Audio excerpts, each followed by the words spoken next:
Bismillahirrahmanirrahim. Assalamualaikum warahmatullahi wabarakatuh.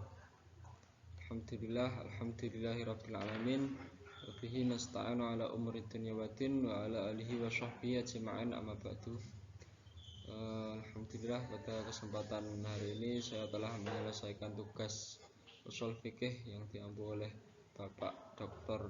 Muhammad Nashiruddin MA MAG tentang istishab. Sebelumnya, perkenalkan, nama saya Ahmad Nur Hasan, NIM 2221212000. Sini saya akan mempresentasikan hasil tugas saya, yaitu mengenai istishab. Saya akan menjelaskan pokok pembahasan istishab, yaitu ada pengertian dan syarat-syarat istishab, macam-macam dan contoh istishab, kehujjahan dan kaidah-kaidah istishab. Adapun pengertian istishab itu dibagi menjadi dua. Ada pengertian menurut etimologi dan pengertian menurut terminologi. Adapun pengertian istishab menurut etimologi yaitu berasal dari kata istashaba dalam sighat istif'al yang bermakna istimraru as-suhbah. Kalau kata as-suhbah diartikan sahabat atau teman, dan istimraru diartikan selalu atau terus-menerus. Maka istishab secara lughawi bisa dimaknai yaitu selalu menemani atau selalu menyertai. Adapun menurut terminologi, pengertian istishab yaitu memberlakukan hukum lama selama belum ada hal lain yang mengubahnya, sehingga pola istishab bukan menciptakan hukum baru, melainkan mempertahankan dan melestarikan hukum lama. Berikut pengertian dari istishab. Adapun selanjutnya yaitu ada syarat-syarat istishab. Syarat-syarat istishab ada 5, yaitu 1. Pengguna istishab telah mengerahkan seluruh kemampuan untuk mencari bukti yang merubah hukum yang semula ada. Nomor 2 yaitu pengguna istishab tidak menemukan bukti yang merubah hukum yang telah ada. 3. Hukum lama yang dijadikan sebagai pijakan istishab benar adanya baik dari dalil syar'i ataupun dari dalil akal. 4. Hukum lama yang dijadikan sebagai pijakan istishab itu bersifat mutlak atau umum. 5. Tidak terjadi kontradiktif antara istishab dengan nas yang ada. Lanjut, macam-macam istishab. Macam-macam istishab di sini ada 4, yaitu 1. Istishab al-ibadah al-asliyah, yaitu istishab yang didasarkan atas hukum asal dari sesuatu, yaitu mubah atau boleh. Landasannya adalah suatu prinsip yang mengatakan bahwa hukum dasar dari sesuatu yang bermanfaat itu boleh dilakukan dalam kehidupan umat manusia selama tidak ada dalil yang melarangnya. Contoh, misal makanan, minuman, hewan, tumbuh-tumbuhan, selama tidak ada dalil yang melarangnya, maka bisa dihukumi bisa dihalal untuk dimakan atau boleh dikerjakan. Prinsip tersebut berdasarkan pada surat Al-Baqarah ayat 29. Lanjut, macam-macam yang kedua yaitu istishab al-bara'ah al-asliyah, yaitu istishab yang didasarkan atas prinsip bahwa pada dasarnya setiap orang bebas dari tuntutan beban taklif sampai ada dalil yang mengubah statusnya itu, dan bebas dari hutang atau kesalahan sampai ada bukti yang mengubah statusnya itu. Adapun contoh dari istishab al-bara'ah al-asliyah, yaitu ketika seseorang yang menuntut bahwa haknya terdapat pada diri seseorang, maka ia harus mampu membuktikan karena pihak tertuduh pada dasarnya bebas dari segala tuntutan, dan status bebasnya itu tidak bisa diganggu gugat kecuali dengan ada bukti yang jelas. Jadi ketika seseorang dengan prinsip istishab, maka akan selalu dianggap berada dalam status yang tidak bersalah sampai ada bukti yang mengubah statusnya itu.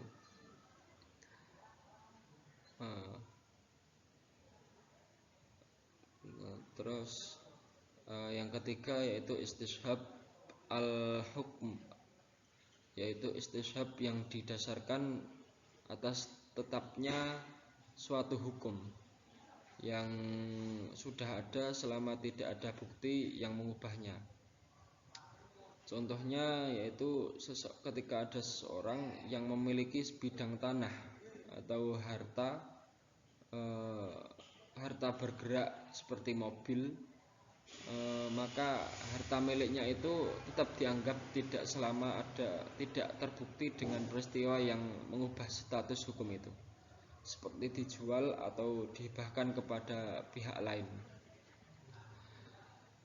Yang keempat yaitu istishab al-wasf, yaitu istishab yang didasarkan atas anggapan masih tetapnya sifat yang diketahui ada sebelumnya sampai ada bukti yang mengubahnya.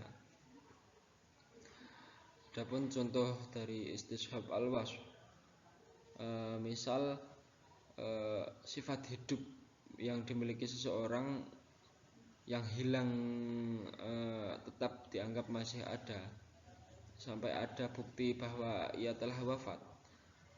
Demikian pula air yang diketahui bersih, maka tetap dianggap bersih selama tidak ada bukti yang mengubah statusnya itu. Berikut macam-macam istishab dan contoh beserta contohnya. Berikutnya yaitu kehujahan istishab. Kehujahan istishab ada perbedaan pendapat para ulama ushul fikih. Para ulama ushul fikih berbeda pendapat tentang kehujahan istishab ketika tidak ada dalil syarak yang menjelaskan suatu kasus yang dihadapi. Berikut menurut ulama Malikiyah dan Syafi'iyah dan Hambaliyah, beliau berpendapat bahwa istishab bisa dijadikan hujjah secara mutlak untuk menetapkan hukum yang sudah ada, selama belum ada dalil yang mengubahnya. Itu menurut ulama Malikiyah, Syafi'iyah dan Hanabilah. Adapun menurut mayoritas ulama Hanafi'ah, khususnya untuk kaum mutaakhirin, istishab bisa dijadikan hujjah untuk menetapkan hukum yang telah ada sebelumnya dan menganggap hukum itu tetap berlaku pada masa sekarang, akan tetapi tidak bisa dijadikan untuk menetapkan hukum yang akan ada atau baru.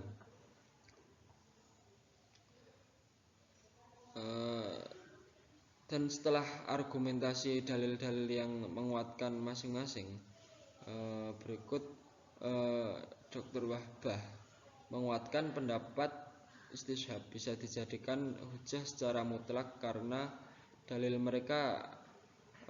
kuatnya dalil mereka dan banyaknya kasus yang membutuhkan pada istishab.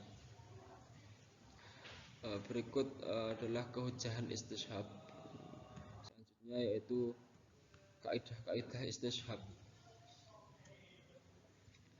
Adapun kaidah istishab yang pertama yaitu al-aslu fil asya'il ibahah. Adapun maksud dari kaidah tersebut yaitu maksudnya pada dasarnya dalam hal-hal yang sifatnya bermanfaat bagi manusia, hukumnya adalah boleh dimanfaatkan. Contohnya yaitu akad-akad yang tidak ada larangannya, maka boleh. Dan yang kedua yaitu al-aslu biqa'i makana ala makana hatta isbitu ma yukhayyirihi. Maksud dari kaidah tersebut pada dasarnya seluruh hukum yang sudah ada dianggap berlaku, terus sampai ditemukan dalil yang menunjukkan hukum itu tidak berlaku lagi. Maka contoh dari kaidah tersebut tidak dibagikannya warisan mafqud kepada ahli warisnya sampai ada bukti kematiannya. Dan kaidah selanjutnya yaitu al-aslu bira'atid dimat, yaitu maksud dari kaidah al-aslu bira'atid dimat itu pada dasarnya seorang tidak dibebani tanggung jawab sebelum adanya dalil yang menetapkan tanggung jawab seseorang. Oleh sebab itu seseorang tergugat dalam kasus apapun tidak bisa dinyatakan bersalah sebelum adanya pembuktian yang kuat dan meyakinkan bahwa ia bersalah. Manusia tidak ditaklif sebelum diutusnya para rasul dan atau tidak diwajibkan salat fardu yang ke-6 dan puasa bulan Syawal sebelum syariat mewajibkan. Selanjutnya yaitu kaidah yang keempat yaitu al-yaqinu la yazulu bisyak.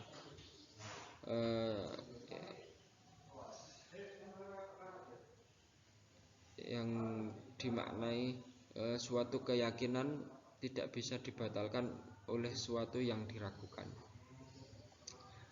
Adapun contoh penerapannya yaitu ketika seseorang yang telah berwudu apabila merasa ragu akan wudunya itu apakah telah batal atau belum, maka ia harus berpegang kepada keyakinannya sendiri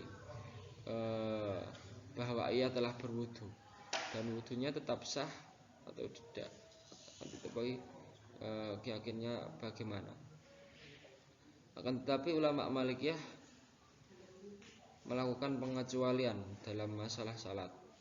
Menurutnya apabila keraguan tersebut berkaitan dengan salat, maka kaidah ini tidak berlaku. Oleh sebab itu apabila ketika seseorang itu ragu dalam masalah wudunya, maka ia wajib berwudu kembali. Berikut kaidah-kaidah istishab dan contohnya. Alhamdulillah pada kesempatan hari ini saya dapat menyelesaikan tugas usul fikih dari Bapak Nasiruddin. Jika ada kesalahan kata saya memohon maaf untuk sebanyak-banyaknya. Wallahu a'lam bishawab. Wallahul muwaffiq ila aqwamit thoriq. Wassalamualaikum warahmatullahi wabarakatuh.